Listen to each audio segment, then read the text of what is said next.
जैन धर्म। हमारे देश में जैन धर्म अल्पसंख्यक में भी अल्पसंख्यक है। अल्पसंख्यक मतलब समझते हो ना? अरे अल्पसंख्यक का मतलब होता है जिसकी संख्या बहुत कम होता है, जिसकी संख्या बहुत कम होता है।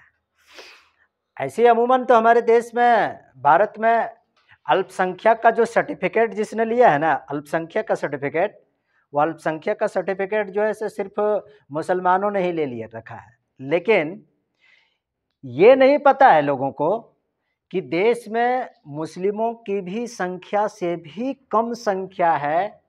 1%, 2%, 3% नहीं है, लेकिन उसके बावजूद भी उसको अल्पसंख्यक नहीं कहा जाता है। वोट बैंक की राजनीति है ऐसा। खैर जो भी हो, लेकिन हमारे देश में जानते हो कि जैन धर्म वाले लोगों की संख्या, जैन धर्म वाले लोगों की संख्या मात्र कितना जानते हो?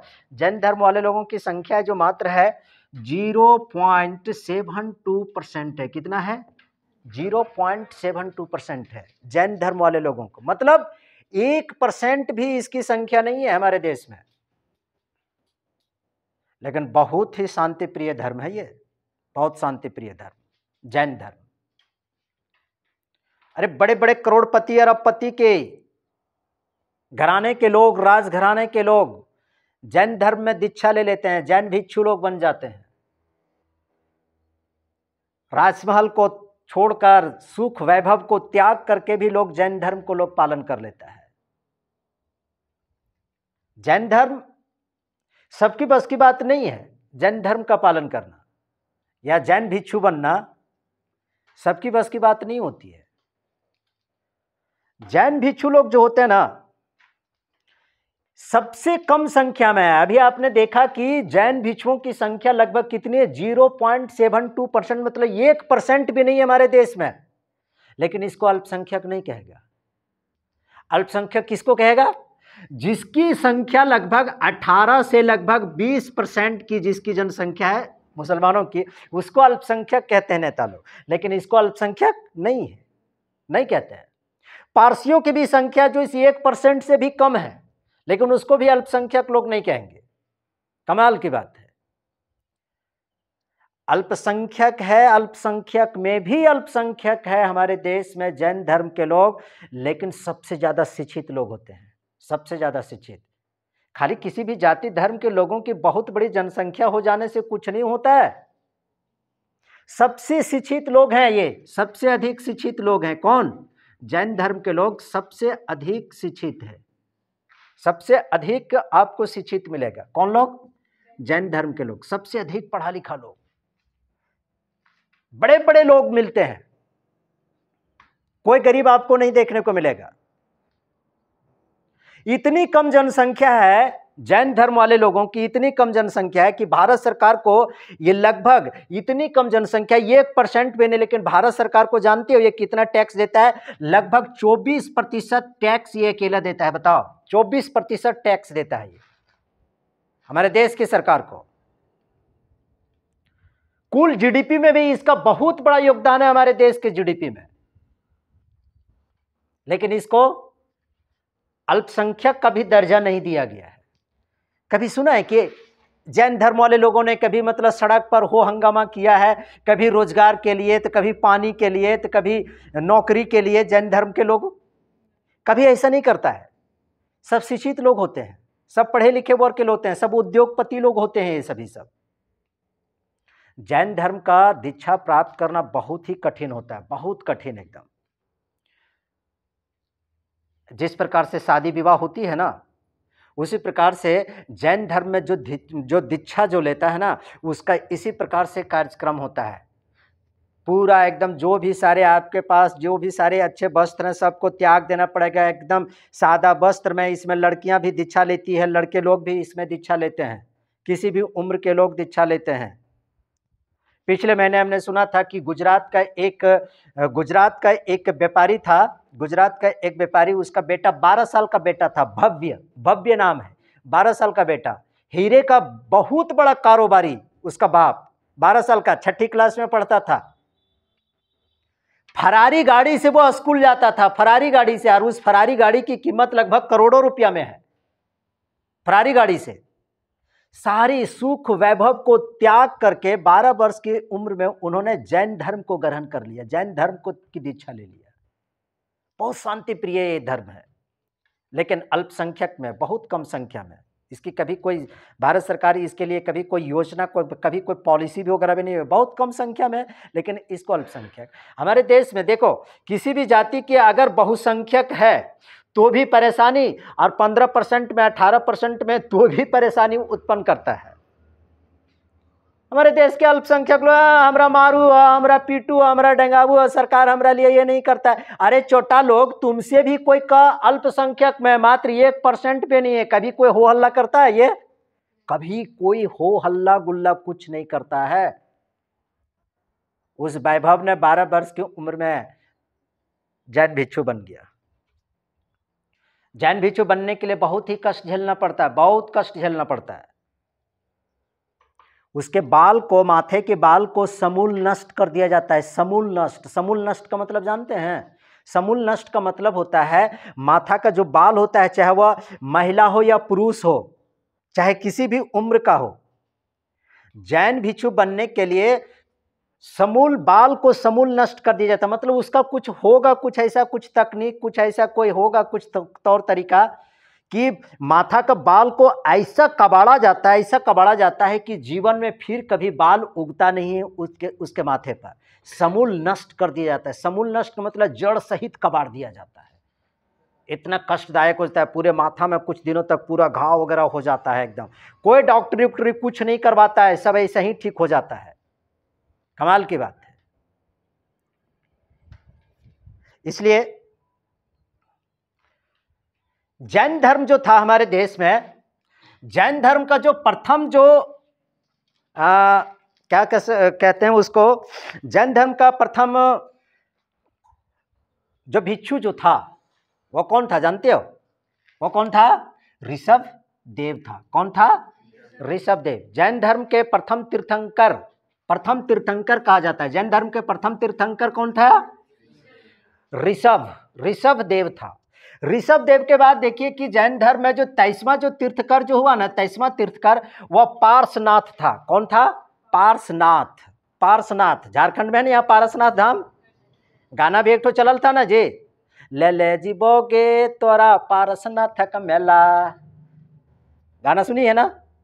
नहीं सुनिए? और सुनी भी होगी तो ऐसे ऐसे कर देगी, काहे कि वीडियो बन रही है ना क्या। तो जैन धर्म के 23वें तीर्थकर कौन थे? पार्श्वनाथ। देखो पार्श्वनाथ ने क्या किया था कि जैन धर्म को इन्होंने चतुरायन धर्म के रूप में इसको कहा, चतुरायन धर्म इसको कहा था। क्यों जानते हो? ये पार्श्वनाथ ने, इसी को संवेद शिखर भी कहते हैं। संवेद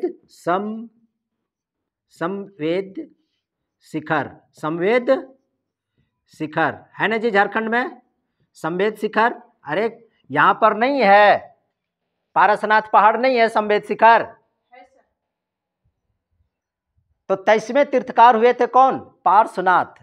पार्श्वनाथ ने जैन धर्म को चतुरायन धर्म के रूप में इसको कन्वर्ट किया। चतुरायन धर्म, क्योंकि जैन धर्म में जो उपदेश है, जैन धर्म का जो उपदेश जो है ना, जैन धर्म का जो उपदेश है, उन्होंने 4 प्रमुख, जैन धर्म में सबसे पहले तक, जब 23वें जब तीर्थकार जब पार्श्वनाथ थे, तब तक जैन धर्म में 4 बातों पर विशेष ध्यान दिया जाता था। कितने बातों पर?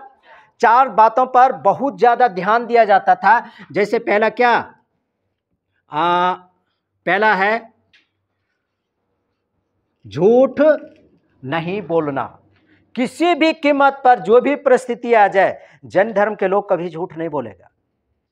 मोर का पंख ले चलता है वो लोग, मोर का पंख उसमें हाथ में लोग रहता है, जहां भी बैठेगा ना झाड़ू की तरह इस प्रकार से कर देगा और वहां पर बैठेगा। इसके पीछे भी उसका उद्देश्य रहता है जैन धर्म वाले लोगों का। क्या जानते हो कि जहां पर वो बैठे तो वहां पर बैठने पर क्या हो कि वहां पर कोई कीड़ा मकोड़ा ना हो और मेरे बैठने से उसकी हत्या ना हो जाए, इस चीज का भी लोग ख्याल रखते हैं जैन धर्म के लोग।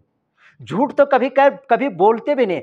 जैन धर्म के लोग हमेशा मुंह में क्या करते हैं? मास्क लगा के चलते हैं। सादा कपड़ा या किसी भी कपड़ा क्या करते हैं? मास्क लगा करके चलता है। इसके पीछे भी उसका एक लॉजिक है।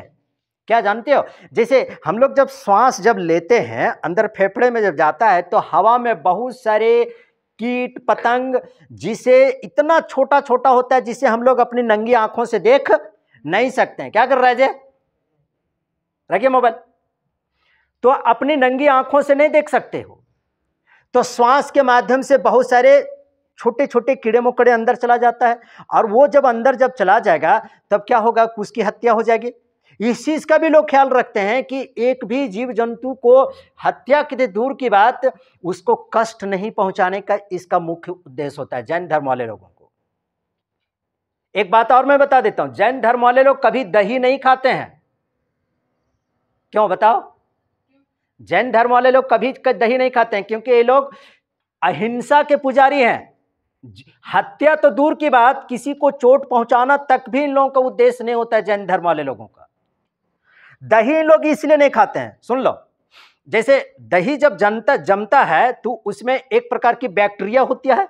बैक्टीरिया भी एक प्रकार के क्या है, कीट है, जिसे हम लोग भले ही नहीं देख सकते, होता है ना जी, एक प्रकार का कीट है, बहुत ही एक महीन कीटाणु है जिसे हम लोग नंगी आंखों से नहीं देख सकते हैं। वो लोग दही नहीं खाते हैं इसलिए कि दही खाएंगे ना तो वो जो दही में जो बैक्टीरिया है वो बैक्टीरिया अंदर जाएगा तो उसकी हत्या हो जाएगी, उसकी मौत हो जाएगी, हमें पाप लगेगा, हमारे द्वारा हिंसा हो जाएगा, तो लोग दही तक भी नहीं खाते हैं। मतलब अहिंसा के पुजारी होते हैं लोग, समझ रहे जी, अहिंसा के पुजारी होते हैं। तो जैन धर्म का अभी तक 4 प्रमुख बातें प्रमुखता से इनके उपदेश में था। क्या? पहला क्या? झूठ नहीं बोलना चाहिए, और दूसरा है धन संग्रह, धन संग्रह न, कोई धन संग्रह नहीं, कोई रुपया पैसा धन दौलत नहीं करना चाहिए, इसकी मान्यता है, इसका उद्देश्य है, उपदेश है, शिक्षा है। चौथा है, तीसरा है चोरी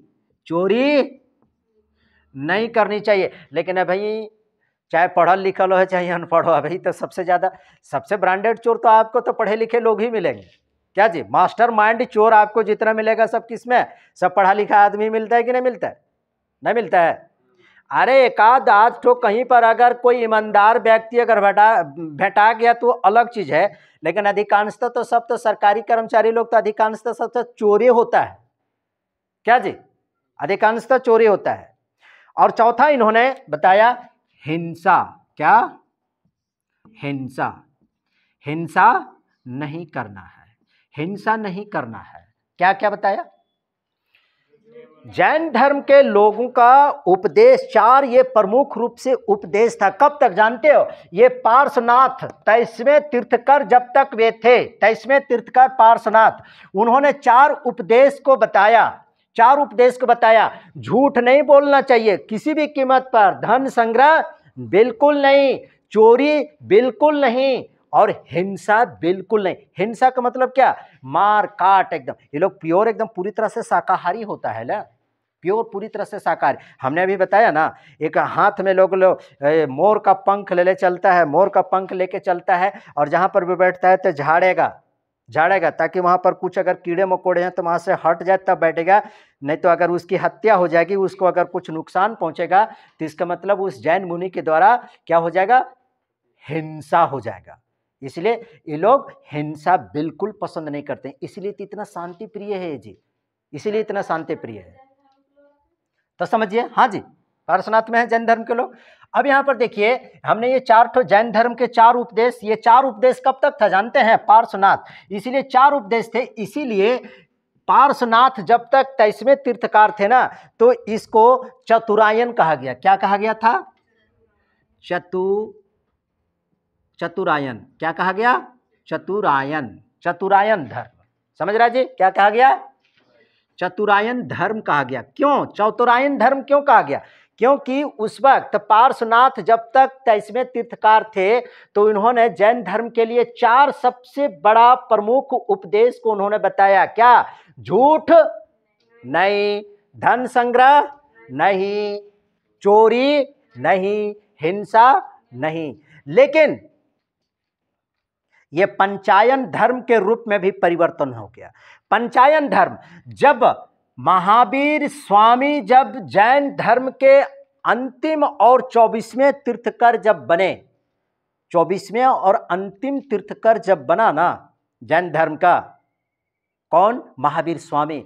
तब इन्होंने इस चतुरायन में इन 4 बातों में क्या किया? 4 बातों में इन्होंने एक बात और जोड़ दिया, एक बात इन्होंने और जोड़ दिया, वह था कि उसको कहते हैं, वह था ब्रह्मचर्य। क्या था?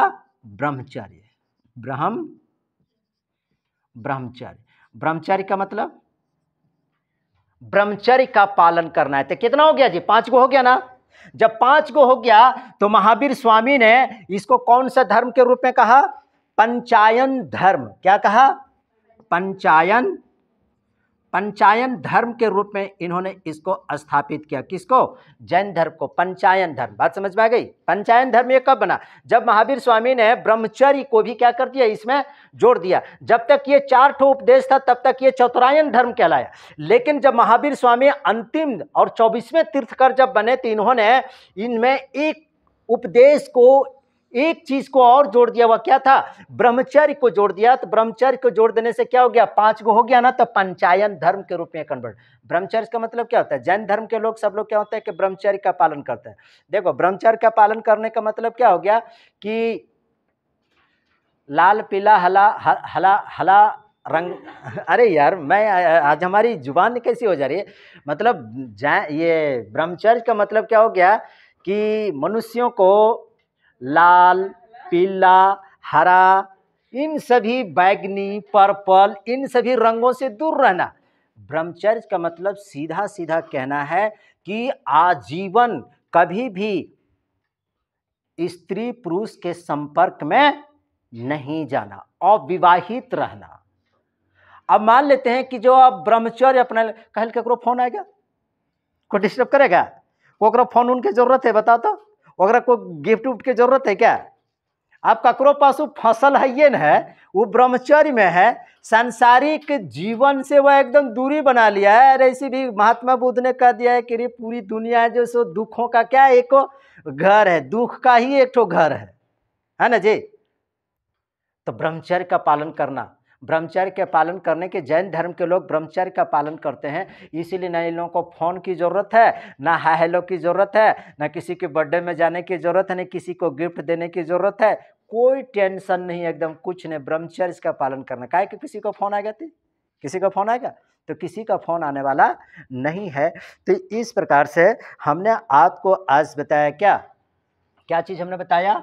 जैन धर्म के प्रमुख उपदेश के बारे में हमने आप लोगों को बता दिया। समझ गया जी? अब मैं छोटा छोटा कुछ प्रश्न पूछ रहा हूं, जो को आप लोग आवाज दे करके बोलोगे। जैन धर्म के प्रथम तीर्थंकर, जैन धर्म के प्रथम तीर्थंकर ऋषभदेव। कहीं का लोग जैन धर्म का प्रथम तीर्थंकर ऋषभदेव। 23वें तीर्थंकर कौन था? पारसनाथ नहीं, पार्श्वनाथ। और 24वें और अंतिम तीर्थकर जैन धर्म का महावीर स्वामी। इसको चतुरायन धर्म किसने बनाया था? पार्श्वनाथ ने। क्यों? क्योंकि इसमें तब तक 4 ही बातों को जोड़ा गया था, लेकिन 5वां चीज को जोड़ दिया किसने? महावीर स्वामी ने।